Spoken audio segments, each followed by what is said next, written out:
ბათუმის საქალაქო სასამართლოდან სულ ცოტა ხნის წინ ცნობილი გახდა, რომ ზია ამაღლობელის სასამართლო პროცესი გადაიდო 31 მარტამდე. ეს პროცესი გაიმართება 31-ში.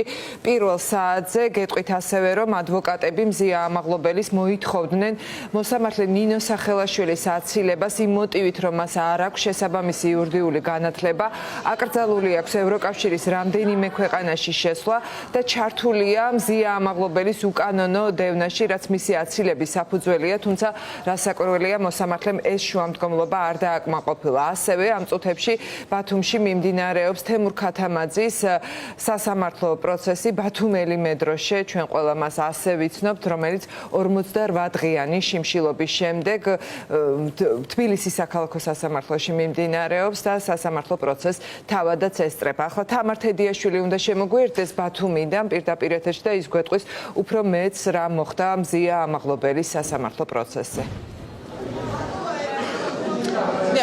მოსამართლე ნინო სახელაშვილმა გადადო სასამართლოს ხდომა 31 მარტს გაიმართება შემდგომი სასამართლოს ხდომა. შეიძლება ითქვას, რომ ირიბად ეს იყო დათვის მხარის შუამდგომლობა, რომ გადადებულიყო, იქიდან გამომდინარე, რომ უნდა იმსჯელოს სასამართლომ დათვის მხარის მტკიცებულებების დასაშვებობაზე.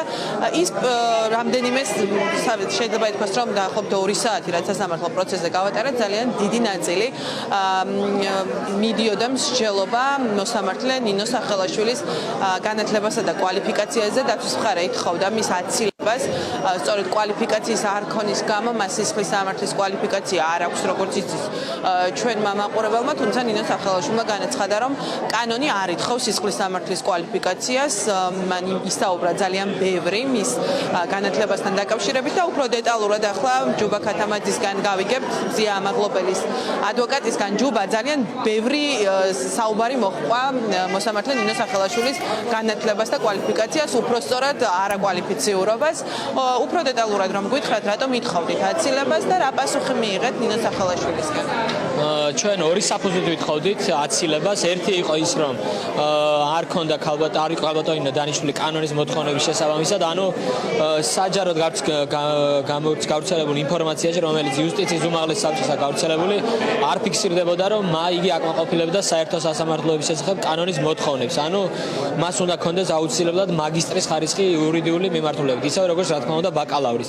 იქ არის მითითებული მას სოციალური მიმართულებით აქვს ბაკალავრი ჩაბარებული და მაგისტრატურა ბიზნეს ინჟინერინგი, სადაც საერთოდ არათუ სისხლის სამართლის კვალიფიკაცია, არამედ იურიდიული მიმართულებით მაგისტრის ხარისხის ან მისი სწორი კვალიფიკაცია არ ფიქსირდება. შესაბამისად, ეს იყო ერთი მოთხოვნა, გარდა ამის ამასთან ერთად და ის, რომ მას გამოცდები, როგორც მოსამართლის კვალიფიკაცია, ასევე ადვოკატის საკვალიფიკაციო გამოცდა ჩაბარებული აქვს სამოქალაქო ადმინისტრაციული მიმართულებით და შესაბამისად ერთობლიობაში კრავდა იმ მტკიცებულებათა ერთობლიობას, რომ არ იყო იგი კანონის მოთხოვნათა წესით დანიშნული და მისი კვალიფიკაცია არ აკმაყოფილებდა ამ საკის განხილვისთვის მოთხოვნილ კრიტერიუმებს. მეორე კი იყო ის, რომ მან უკვე ერთხელ უკანონოდ იმსჯელა ქალბატონი მზიას პატიმრობაზე. ჩვენ მისი განმარტება არ იყო გამომდინარე ჩვენი შუამდგომლობიდან, იქიდან გამომდინარე, რომ ჩვენ მას დავუყენეთ აცილება არა იმიტომ, რომ ერთხელ უკვე პატიმრობა შეუფარდა, არამედ იმიტომ, რომ ეს პატიმრობა იყო უკანონო და საფუძვლები, რომელიც საფუძვლებითაც მან ეს პატიმრობა გამოიყენა, ის იყო სრულიად უკანონო და მათ შორის წინა სასამართლო ცნობაზე გამოვლინდა, რომ არ არსებობდა საქმეში მოწმე, ვიზაც თეორიულად ქალბატონ მზიას შეეძლო ზემოქმედება მოეხდინა. პოლიციელებზე ვერ მოახდინა ზემოქმედება. შესაბამისად, ამ არგუმენტით პატიმრობის შეფარდება იყო უკანონო.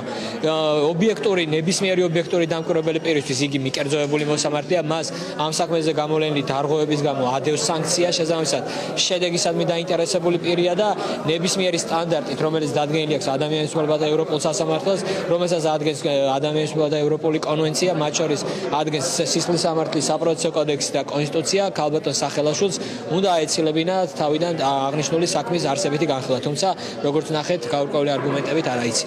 მადლობა მზია ამაღლობელის ადვოკატს უსმენდით თქვენ ცოტა ხანში 6-ის ნახევარზე ადმინისტრაციული წესით დაკავების შესახებ გადაწყვეტილებას გამოაცხადებენ და ჩვენთვის ცნობილია, რომ მზია ამაღლობელი ამ სასამართლოს ხდომასაც დაესწრება. შესაბამისად ველოდებით რა გადაწყვეტილებას მიიღებენ ახლა უკვე პირველი დაკავების შესახებ მზია ამაღლობელთან დაკავშირებით.